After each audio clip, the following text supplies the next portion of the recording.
Union Chapel. It You is. don't think of chapels on this scale, do you? We think of a chapel as being a small building, don't we? But in fact, the word chapel was used traditionally to denote a congregation that was more independent.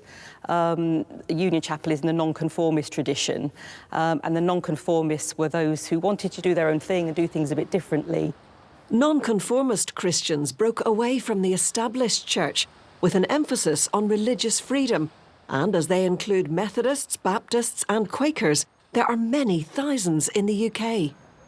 The church has been around for a very long time, but how was it formed? So towards the end of the 18th century, a group of people got together. They were, many of them, Anglicans, and they were wanting to just move away from that parochial system a little bit. They had this motto from the very beginning that was they wanted to be a friend for all. And really that has remained at the heart of who we are at Union Chapel. We would say all are welcome in this place.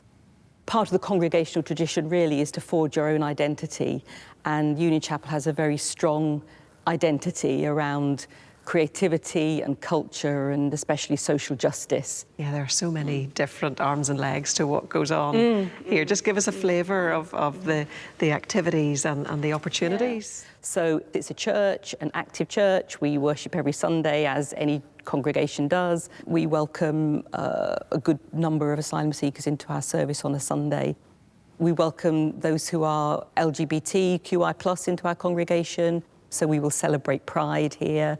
We will be recognising the Trans Day of Remembrance. So we like to focus on those things that maybe other churches might not feel they're able to for one reason or another. Must give you a great sense of satisfaction to know that you're touching so many lives in so many different ways. Yes, yeah, absolutely. We want to just make God's unconditional love a reality for people.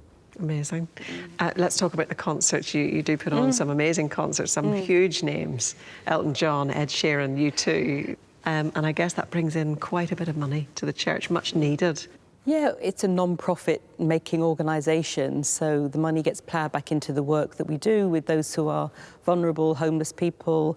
As a church, we run a specific project with refugees and asylum seekers, trying to build relationships between those people and the communities in which they're living. But they come because they say they have experienced the hospitality and the love in this place that was something they hadn't experienced before.